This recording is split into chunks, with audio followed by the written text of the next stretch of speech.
Imagine waking up in a crowded medieval town. The sun has barely risen, but the smell is already there. The streets are narrow, animals walk beside people, mud sticks to your shoes, and somewhere above you, a window opens, a bucket appears, and whatever was inside that bucket is thrown into the street below. Today, we press a button, hear a flush, and forget about one of the oldest problems in human history. But for most people who ever lived, there was no modern toilet, no private bathroom, no clean tile floor, no hidden pipes carrying everything away. So what was life actually like before toilets? To understand the past, start with something ordinary. A bathroom, a toilet, a sink, a drain. These things feel so normal that we barely notice them. But they are not simple objects. They are the final result of thousands of years of human problem solving. Every human society had to face the same question. Where does waste go? For small groups of hunter-gatherers, the answer was easier. People could move, camps could shift, nature could absorb what was left behind. But when humans began living in permanent settlements, the problem changed. Houses stayed in one place. Food was stored in one place. Water was collected from nearby sources. And people were suddenly living closer together than ever before. The more humans built civilization, the more they had to deal with what civilization left behind. Before modern toilets, people used whatever solution made sense for their environment.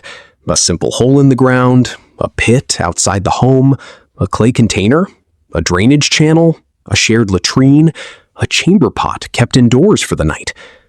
These were not always foolish or primitive. Some ancient societies created surprisingly organized systems.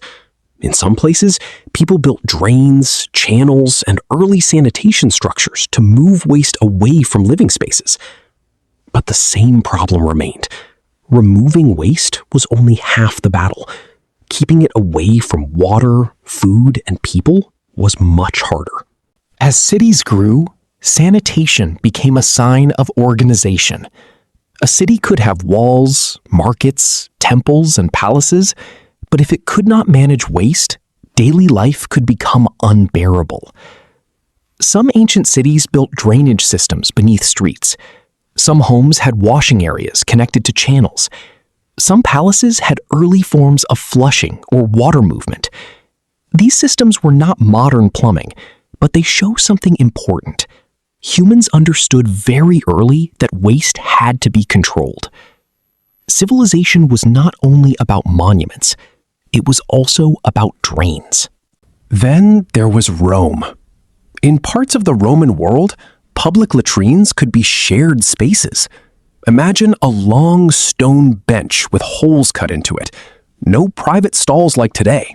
No locked door, no quiet room where you disappear from society. People could sit near one another, talk, and continue with daily life. To modern viewers, this feels shocking.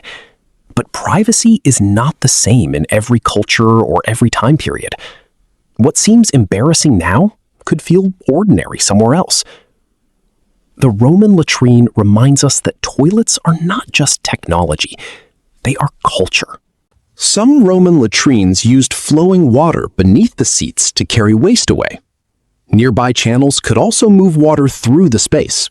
It was clever, it was practical, and compared to doing nothing, it was a major step. But it was still not the same as modern sanitation. Ancient water systems could be impressive, but they did not always protect people from contamination by today's standards. People did not yet understand germs the way we do now. Centuries later, in medieval Europe, many people used chamber pots.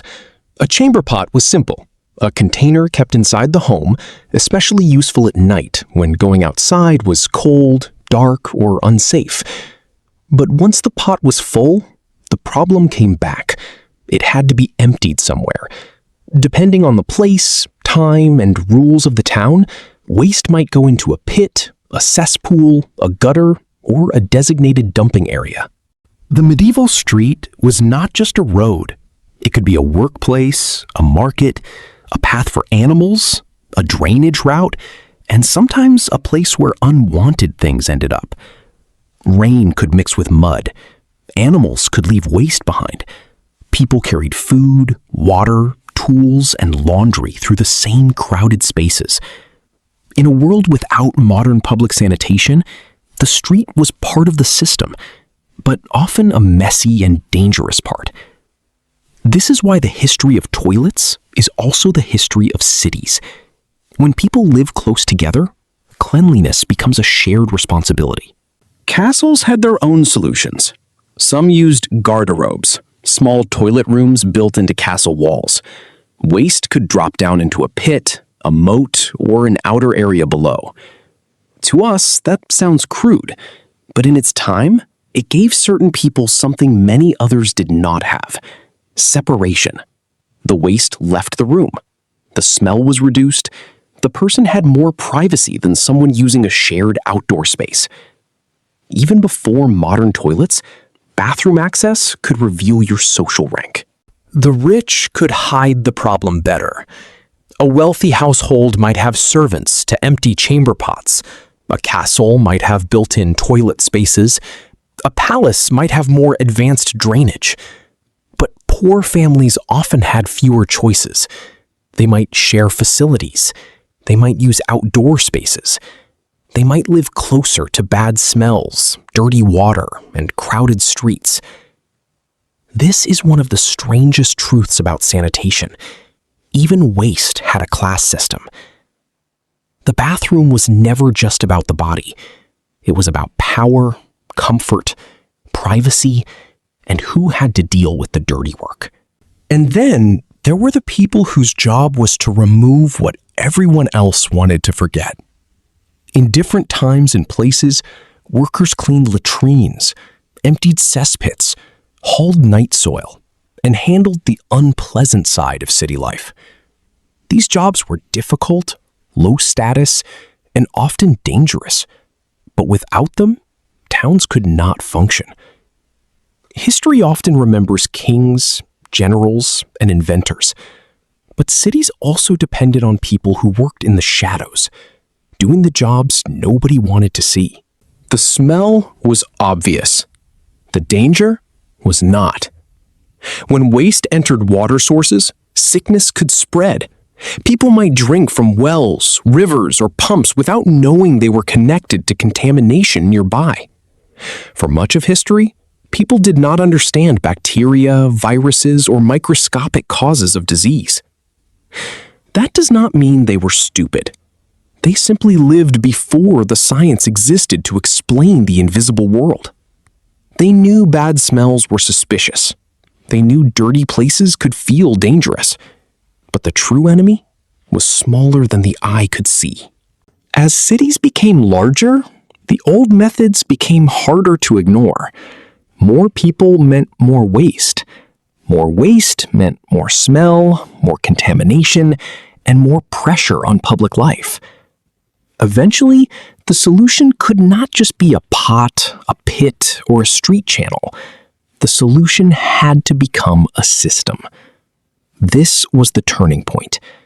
Toilets were important, but toilets alone were not enough. A toilet without pipes is just a container. The real revolution came when waste could move through hidden networks beneath the city.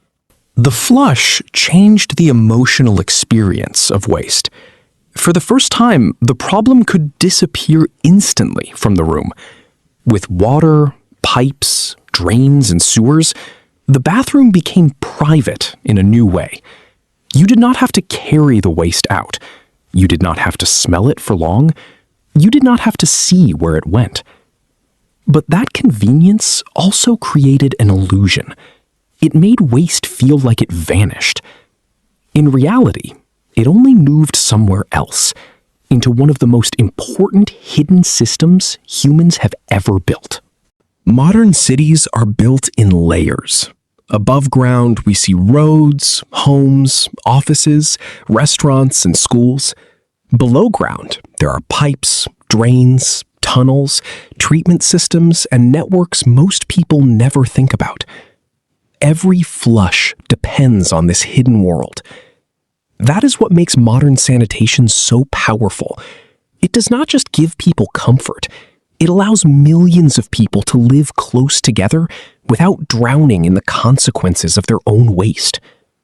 The modern city is possible because the dirty work has been moved underground.